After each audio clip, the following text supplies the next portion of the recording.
और गिरफ्तार करने के बाद उसे पूछताछ की गई है। पूछताछ में जो कुछ भी उसने बताया है, जो सीक्वेंस ऑफ इवेंट्स बताया है, उसके बारे में मैं आप लोगों को संक्षेप में अवगत कराना चाहता हूँ। तो उसका ये कहना है कि दोनों भाई एक बार्बर शॉप पे वहीं काम करते थे जो पीड़ित परिवार के घर के बिल्कुल सामने है। वहाँ करीब 4-5 सालों से काम करते थे और जो भाई था उसका साजिद, उसका पीड़ित परिवार से वाकफियत भी थी, उसके यहाँ उनका आना जाना भी था। घटना के दिन की बात उसने बताई है कि वो लोग जैसे रूटीन में हर दिन वो 8 साढ़े 8 के आसपास अपने गांव से चल करके मोटरसाइकिल से आते थे। वो दोनों आए और उस दिन उनका भाई थोड़ा गुमसुम भी था। साजिद की बात कह रहा हूँ। जावेद ने अपना काम नॉर्मल तरीके से शुरू किया। उसने कई लोगों की शेविंग भी की, बाल भी काटे। 10 साढ़े 10 के आसपास जो साजिद था उसने कहा कि उसे कुछ दिक्कत आ रही है। वो किसी डॉक्टर के यहाँ जाने की बात कर गया और करीब 1-1:30 के आसपास वापस आया।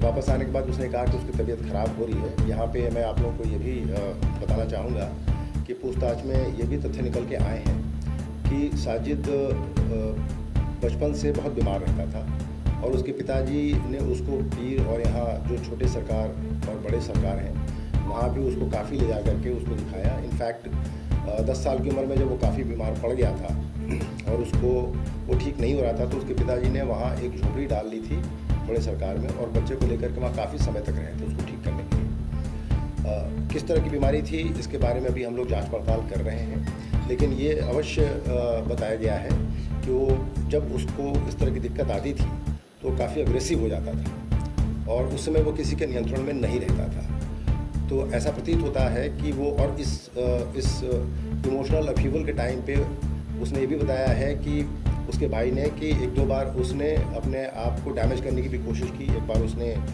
चूहे मारने की दवा भी खा ली थी जिसका आलापुर में एक डॉक्टर साहब के यहाँ इलाज भी हुआ था और अक्सर वो इस तरीके से थोड़ा वायलेंट हो जाता था और घर वालों के नियंत्रण में नहीं आता था।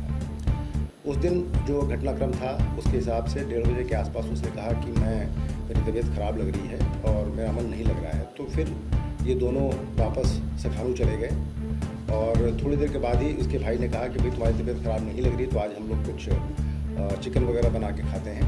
लेकिन भाई के इंसिस्टेंस पे दोनों फिर वापस चले आए शहर की तरफ। आने के बाद शाम को हमें एक ऐसा भी विटनेस मिला है जो इस बात की पुष्टि कर रहा है कि इसकी तबीयत ख़राब थी और इसने ये कहा कि मुझे खून की उल्टी सी होने जैसा लग रहा है और मैं कहीं जा रहा हूँ। इस बात की पुष्टि भी हुई है गवाह के बयान से। शाम को करीब 5 साढ़े 5 के आसपास ये थोड़ी देर के लिए बाहर गया साजिद। जब लौट के आया तो उसके हाथ में एक चाकू दिखाई पड़ा। हम लोगों ने उस व्यक्ति को आइडेंटिफाई कर लिया है जिसके यहाँ से वो चाकू खरीदा गया था। उससे भी पूछताछ हो रही है। आने के बाद फिर घटना के समय दोनों इसने जब पूछा कि भाई तुमने ये चाकू क्यों ख़रीदा है तो उसने कहा कि मैं रमज़ान के समय गोश्त वगैरह काटने का काम करूँगा इसलिए चाकू मैं खरीद के लाया हूँ। उसके बाद दोनों इसने बताया कि मुझे किसी काम से पीड़ित विनोद के यहाँ जाना है। विनोद के घर के जाने के लिए जब ये दोनों बाहर निकले तो विनोद के घर के अंदर चला गया और जा कर के उसने वहाँ घटनाक्रम को अंजाम दिया। जब इसने देखा कि वो नीचे से ही देखा कि वो खून से सने कपड़ों में वहाँ छत पे दिखाई पड़ा तो ये घबरा गया। वो नीचे आए और दोनों भाई वहाँ से जब भागने का प्रयास कर रहे थे तो पब्लिक के द्वारा उनको पकड़ने का प्रयास किया गया, लेकिन दोनों वहाँ से मौका देख करके छूट के निकल गए।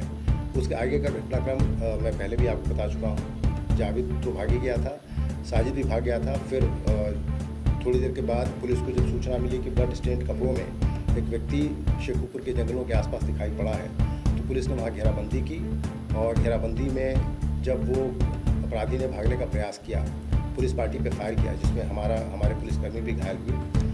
तो जवाबी फायर में उसे गोली लगी जिसको अस्पताल ले जाके उसका इलाज कराने का प्रयास किया गया, लेकिन जब तक वो अस्पताल पहुंचा उसकी मृत्यु हो चुकी थी। ये सीक्वेंस ऑफ इवेंट है जिसके बारे में मैं आपको अवगत कराना चाहता था। जो अभियुक्त पकड़ा गया है उसके से भी और पूछताछ की जा रही है गहराई से और उसके द्वारा जो भी अन्य फैक्ट्स बताए गए हैं वो विवेचना का पार्ट है जिनके बारे में हम लोग अलग से तफ्तीश कर रहे हैं।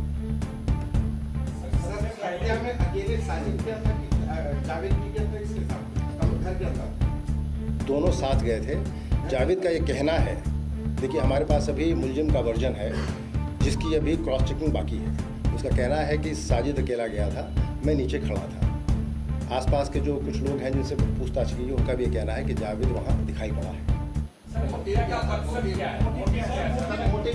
मोटिव के बारे में मैंने पहले भी आपको बताया है। एक बात तो ये निकल के आ रही है कि वो मानसिक रूप से थोड़ा परेशान था, अग्रेसिव नेचर का था, वायलेंट था, और ये भी बात समझ में आई है कि शादी भी उसकी बहुत दिक्कत में थी, चूँकि शादी उसकी अभी से 3-4 साल पहले हुई थी और कई कोशिशों के बावजूद भी उसकी वाइफ को बच्चा नहीं हो पा रहा था।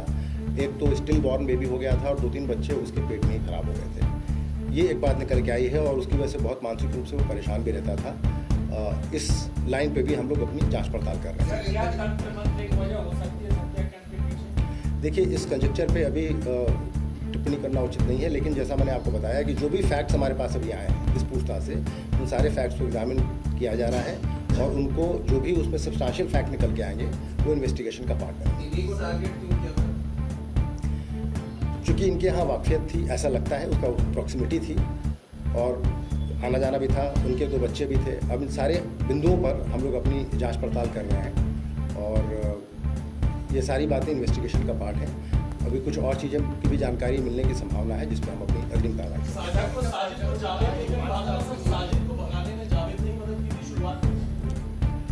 दोनों वहाँ साथ में गए थे और कॉमन इंटेंट था और भागने में भी दोनों साथी थे। जावेद को पता था कि ये जावेद हत्या करने जा रहा है। उसका कहना है, अभी तक उसने कहा है कि साहब जब वो छुरी लेके आया था तो उसने मुझे ये नहीं बताया कि वो हत्या करने जा रहा है, लेकिन उसके वायलेंट नेचर के बारे में उसको पता था और ये भी पता था कि जब वो घटना करने ऊपर गया, जब नीचे लौट के आया तो वो घटना करने आया था, वो दोनों साथी वहाँ से भागे।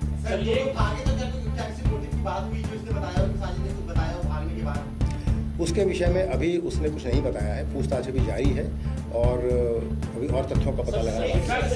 एक सवाल है, जावेद जब भागा है और जब उसने बरेली पुलिस ने गिरफ्तार किया, उसने अपना एक वीडियो वायरल किया। उस वीडियो में साफ तौर पे कह रहा है कि वो घटनास्थल तक आई नहीं, वो वहां पर गया ही नहीं, वो डर से भाग गया। लोगों ने उसे फोन किया कि अब तुम्हारे भाई ने हत्याकांड को अंजाम दिया, उसके बाद वो भाग गया दिल्ली से वो फिर बरेली आया कि उसका भी एनकाउंटर ना हो जाए। तो इस बात का डर था, ये वीडियो वायरल किया गया है जावेद की ओर से। ये वीडियो प्राप्त हुआ है जिसकी जांच हम लोग कर रहे हैं और आज उसने बरेली जनपद में एक तरीके से अपने आप को आत्मसमर्पित किया है। ये बात भी सही है, वहाँ से पुलिस उसको ला करके पूछताछ कर रही थी। घटना के बारे में उसने जो कुछ भी बताया वो उसमें शामिल था या नहीं था, ये उसका वर्जन है और जो कुछ भी हमारे पास फैक्ट्स आ रहे हैं हम उनकी जाँच पड़ताल कर रहे हैं। जावेद से संपर्क कर रहा था, वो कौन व्यक्ति?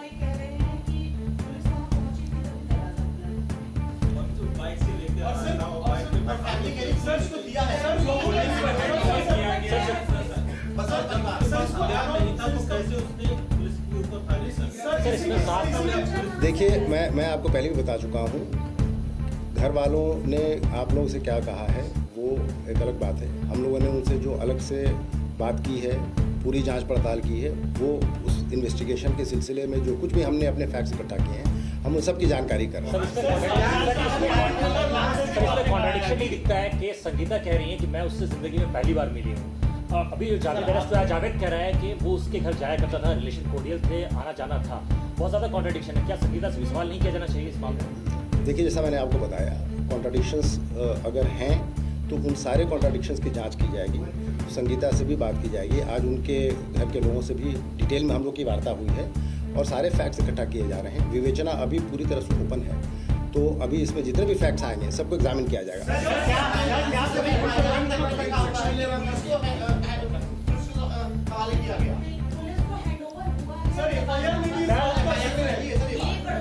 आपने एफआईआर मैं आपको एफआईआर के बारे में बताना चाहूँगा कि एफआईआर में इस बात का जिक्र नहीं है कि पुलिस को हैंडओवर किया गया। एफआईआर में इस बात का जिक्र है कि वो भीड़ के हाथों से छूट के भागा। किया था एक आरोपी है, आईजी साहब का जो स्टेटमेंट आया था उसमें उन्होंने जिक्र किया था कि एक ही आरोपी है, उसके पीछे लगातार पुलिस प्रयास कर रही है उसे पकड़ने का।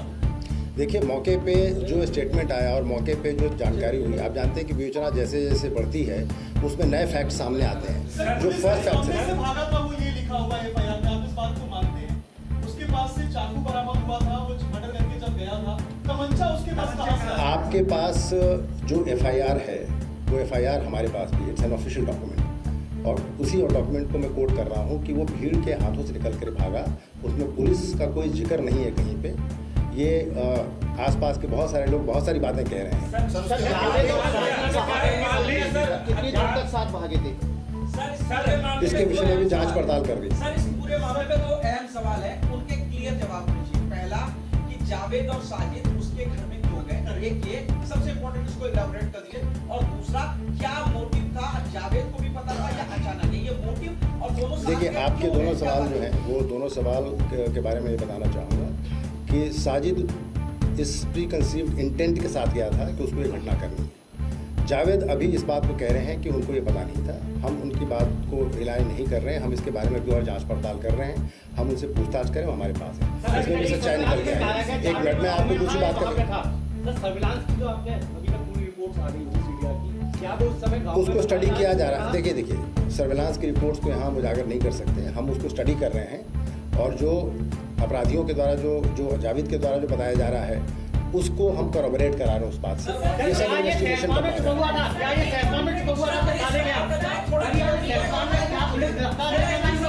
अगर आप लोग बारी बारी पूछेंगे तो मैं बता पाऊंगा।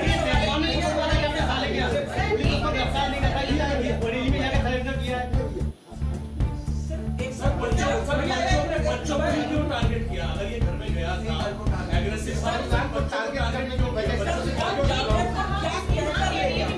देखिए, मैंने आपको बताया, एक मिनट, मैंने आपको बताया जो फैक्ट्स हमारे पास हैं, जितने भी फैक्ट्स मेरे पास निकल के आए हैं वो फैक्ट्स मैंने भी आपको यहाँ बताए। बाकी जो फैक्ट्स मेरे पास हैं दे नीड एग्जामिनेशन। उनका जवाब मैं अभी इसी समय आपको दे पाने के लिए सक्षम नहीं हूँ। I need some more investigation.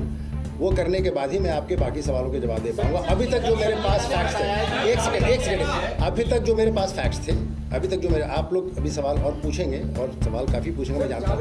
जो फैक्ट्स थे, जो सीक्वेंस ऑफ इवेंट था, एक मिनट, मेरे ख्याल से आप लोग बारी साजिद ने जावेद को क्या बोला कि उनके यहाँ हम क्यों चल रहे हैं, जाने का क्या मोटिव बताया सर? जावेद ने कुछ बताया? उसने जाने का, अभी जो जावेद का जो स्टेटमेंट हमारे पास है उसके हिसाब से उसने जाने का कोई मोटिव नहीं बताया। उसने बोला हम वहाँ चलते हैं, और जब वहाँ गया तो उसने ये घटना करते हुए उसको देखा। 5,000 के दास्तान के बारे में एक सवाल ये है कि घटना छत पे हुई है, वो नीचे का छत से कहीं दिखता नहीं है कि वहाँ पर नहीं, छत नहीं, ये आपका कहना है। छत से अगर कोई आदमी नीचे ओवरलुक करता है तो उसको दिखाई पड़ता है। ये हाथ में चाकू था, फिर जब इनकाउंटर आपने किया उसके पास से पिस्टल बरामद किया गया है, तो क्या वो पिस्टल रास्ते में खरीदा या किसने दिया? जब उसके पास पिस्टल था तो पिस्टल से हत्या कर सकता था, चाकू का इस्तेमाल क्यों किया? और ऐसा इस तरह के 14 बार वार किया, यानी उसके मन में नफरत था बच्चों के प्रति। और सर इंसिडेंट, देखिए, अब उसके दिमाग में क्या था, मैंने कहा ना कि जो आपके सवालात हैं, देखिए जो आपके सवालात हैं, इन सवालों के जवाब मैं और इन्वेस्टिगेशन के बाद ही दे पाऊंगा। अभी तक जो सीक्वेंस ऑफ इवेंट है मैंने आपको